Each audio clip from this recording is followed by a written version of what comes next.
It's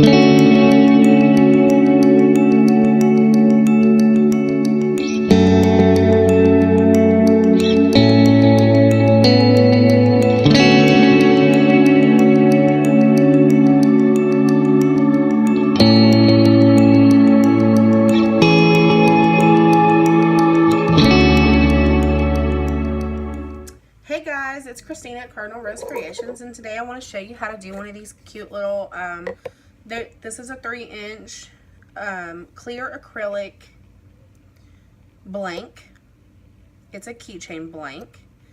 So they come with this protective layer over the top, and what I want to do is I want to take that protective layer off.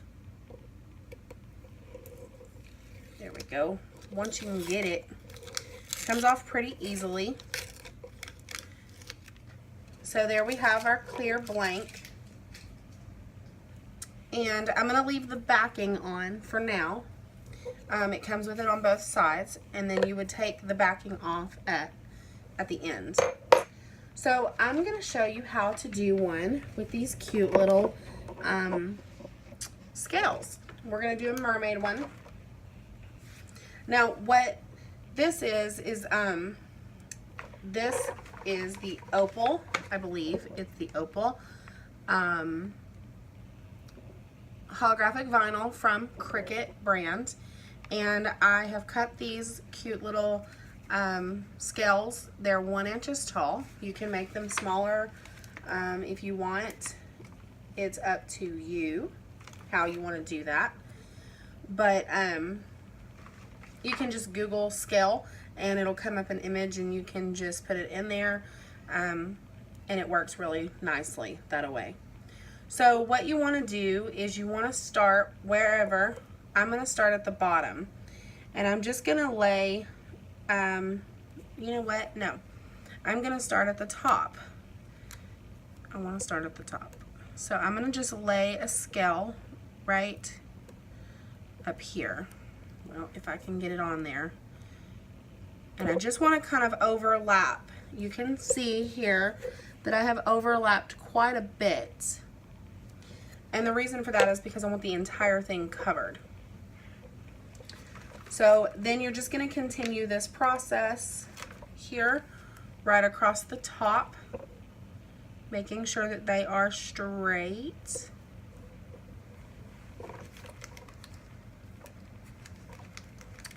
And the longest part of this is just getting the scale off the paper.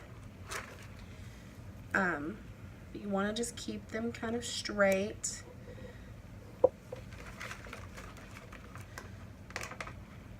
And then you can start on the next row. So on the next row, what you want to do, and I'm going to have to turn this. I hope y'all can still see that, so that I can get in here without covering everything up. You want to just overlap it a little bit right in the center of the previous scales that were there. And then again right here, overlapping on the top scales and the bottom scales. So I don't want to stick that to my paper. Alrighty. Now I do think that I need another one up top, and that is okay. Right here. And then I will overlap the bottom. Now normally, like on a tumbler, I would do each row individually and do all of one row before I started on the second one. But with this, you kind of don't know how many rows you need, or how many you need across, so I kind of skip around a little bit just to make sure everything is perfect. And again, same thing there.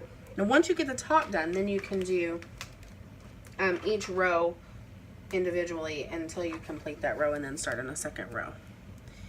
And the same thing here, just overlapping a little bit. And we're just going to continue that process.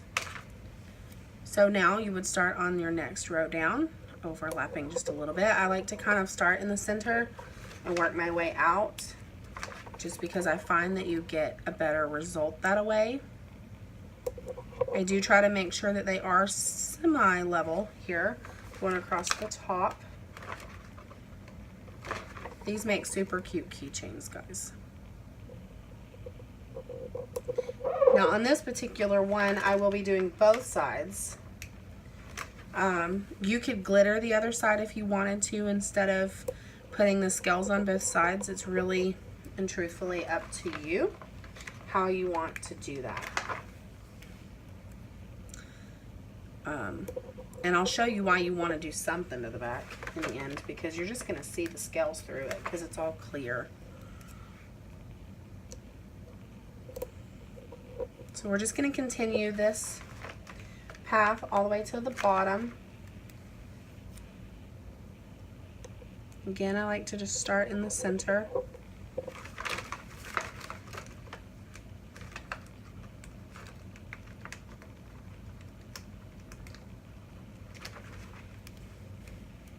And work my way out, just overlapping. And then you will, you can put a decal over the top of this, or you can just epoxy it and be completely done with it. This one, because it is smaller scales, I will not leave it without epoxy. No way. You do need to put one right here just so that it covers everything. I want to make sure that this is durable and rugged, so I will put epoxy over the top so that my customer doesn't lose any scales in the process of using it. Because you got to remember, with keychains, they're rubbing up against keys all the time, so they need to be durable, which is why we put resin or epoxy over the top, whether it be regular epoxy or UV epoxy. Either one works fine. UV is just done a lot faster. Okay. So we'll just continue, and then I will show you how to cut the edges off here just in a second. As soon as I get all these placed, I'm having issues getting it off my paper.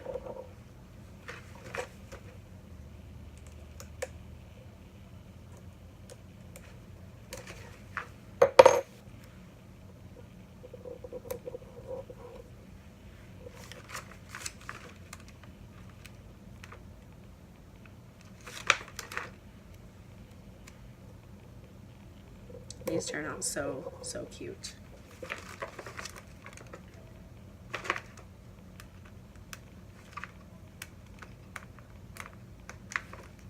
What is going on with these scales?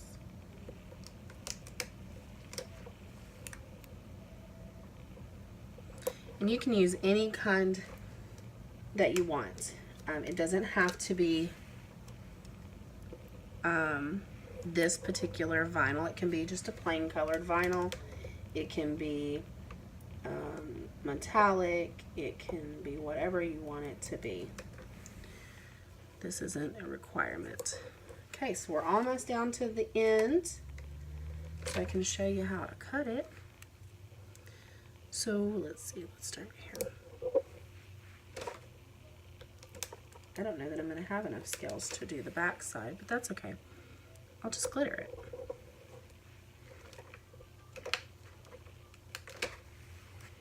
I find that this works best on round because you have a larger surface to work with.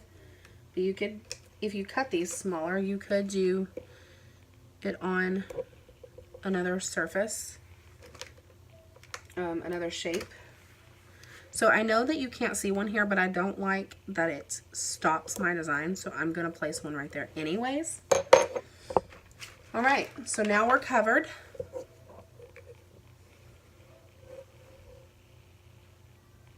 But you can see here that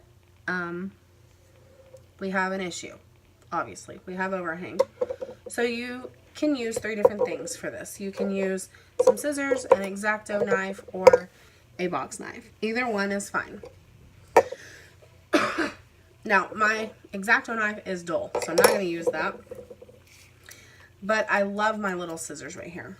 I use these a lot in when I make fabric tumblers because they get really nice and close. So I'm just going to use these, and I'm just going to simply cut around a little bit at a time, kind of with the tip of my scissor. Let me get rid of that piece that fell off. And you just continue to do this all the way around. If you kind of angle your scissor a little bit, you'll get a closer cut. And I just pretty much try to get everything off the first go around, and then I'll kind of go back in a little bit and make sure that I don't have any little hanging edges.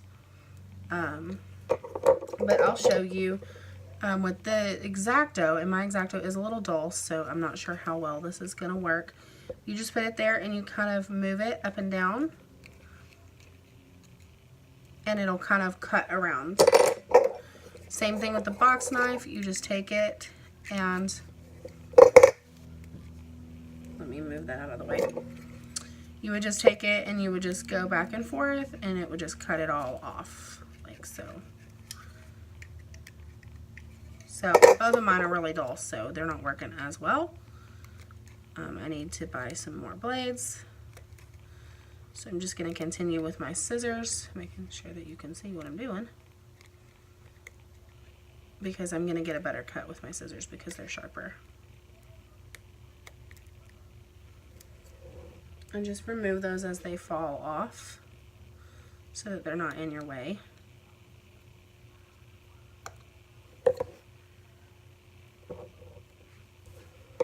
And then this is what you have. Just go back, kind of press down all your edges, and then you can flip it back over. Make sure that there's not any little hanging pieces. I have a few here and there that I will just cut off. Now that all that's out of my way, I can get a little closer. And I'll just go around and make sure that everything's nice and close and cut away. And then there's what we have. I love that it shifts. It's so pretty how it shifts. Now, there's the other thing, your hole. Now, if you press down firmly in that hole, you'll kind of get an indentation of where that is, and that's when you're going to want to use your little X-Acto knife. And I'm hoping that I can make this work, because it is, like I said, it's dull. So I like to just cut like a little X in mine first, press it down really well, and I'll just start to kind of go like in a circle, cutting right down into the hole. And obviously this would turn out a lot better if I had a better blade. I just kind of press down into the hole and just trim all of that away.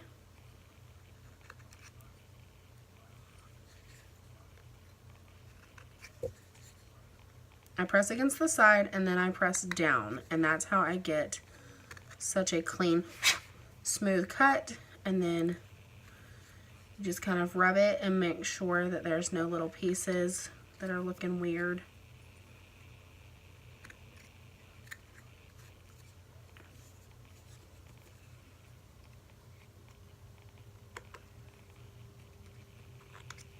Okay, got one more little hanging piece right there. There we go. I'm just kind of blow inside of the hole to make it where it will work well. Let me see if I can pull up the paper so that you can see a little bit better. But now you can see the hole and how that looks really perfect. So that is the front of our cute little color shifty decal.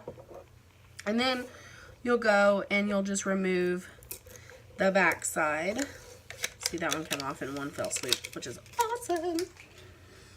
And then you can see on the back, that's why we don't want to leave it, because you're going to see all those white scales. Now, if you like that look, that's fine too. You just want to make sure that everything on the front is nice and pushed down. But then you can go back there and you can glitter the back, if that's what you want to do. And you can vinyl the front. You can really just do anything at this point. Now I want to make this into a rusty mermaid. So I'm going to show you how to do that.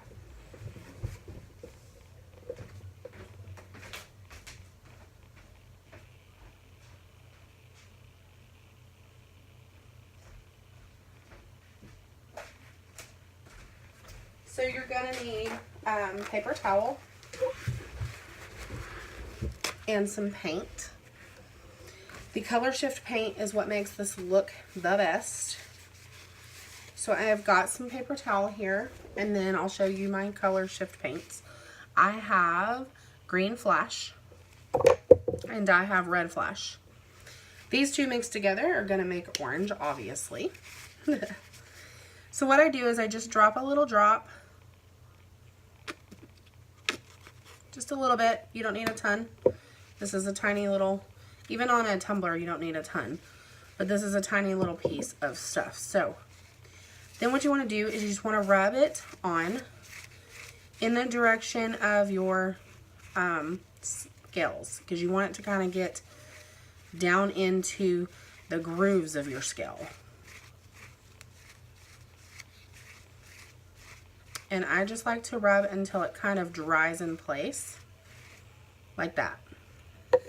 Okay, so now what you want to do is turn your paper towel inside so that it's got clean surface. And if you don't want your fingers to look like mine, use gloves for these tiny projects. With a cup, you can put it on a football. And just a little bit of the green, and the same exact process. You're just going to start to rub it on everywhere, and I like to just keep rubbing it until it's kind of dry. It's drying in place, because then I get more of like randomness because of that. And you can see that it kind of looks a little orangey. Now you can go ahead and add a little more red if that's what you want to do. I'm going to add a little bit of drop onto my green. It's fine at this point because you're wanting to mix the two colors. That's the good thing about this, is you can do it however really that you want to do it. So I'm going to add a little drop of green right on the top of my, right on the top. Trying to make sure that you can still see. Sorry. And I'm just going to go over this, just like so. And then I'm going to fold my paper towel, and I'm going to just kind of remove a little bit of what's wet. Alright, so I'm going to lay it down. I'm going to let it dry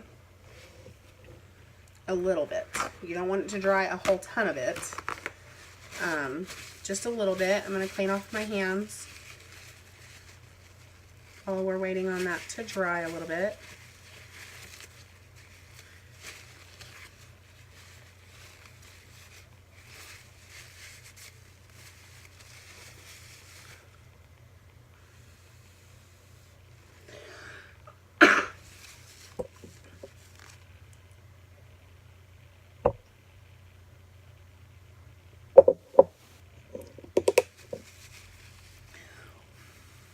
And you can see that it's kind of orange.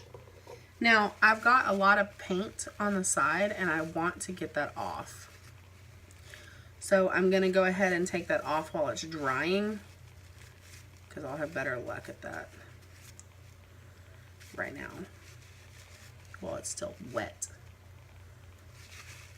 So I'm just taking off the paint on the sides.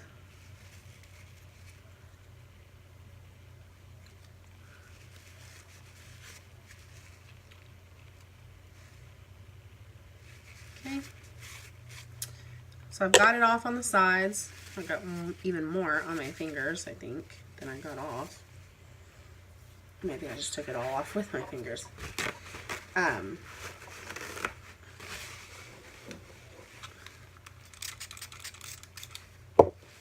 going to use a little alcohol to get this off of my fingers real quick while we're waiting on that to dry a little bit more. You don't want it to fully dry, because when it fully dries, that's going to cause an issue. It's going to be harder to take off when you let it fully dry. So you want to not let it fully dry, but you do want it to dry some so that you're not pulling it all off.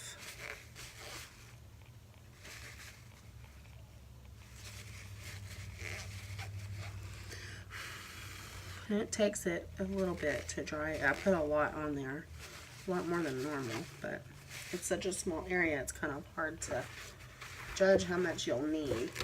And you could even take both colors and put them on your paper towel and take it off, or put it on both at the same time if you wanted to. It's really however you want to do it. There's no failing in this Rusty Mermaid, because it's really preference on how you want it to look. So now I've got a little piece of paper, and what I'm going to do is I'm just going to kind of go up, and it's dry enough because it's pulling my paper towel. And you just want to go and you want to rub it like this, and it's going to, well, I didn't want to put my thumbprint in there. It's going to take it off for you. And you just want to take off however much you want to take off. I don't like it to look heavily rusted because I want to see that pretty vinyl underneath there. You'll just take off however much you want, whatever you think looks best. And whenever you think it looks good, stop. Like I said, this is a very forgiving project. So it's basically just preferences. Right, I kind of think I like how that looks. So now see how it looks rusty, but then it still has the color shift. It's so pretty. And underneath epoxy, it's like even prettier. So then you would just decal this and glitter the back, and you're done. And obviously I have tons of paint. And there's some paint bled underneath here, which is another reason why you want to do something with the back. But, and I will do something with the back, I just don't know what yet. But anyways, then you would just epoxy over this and you're good to go. Now this center, what you would want to do when you epoxy it, let me tear off a little piece of paper and I'll show you. If you take a little piece of paper, you can roll it up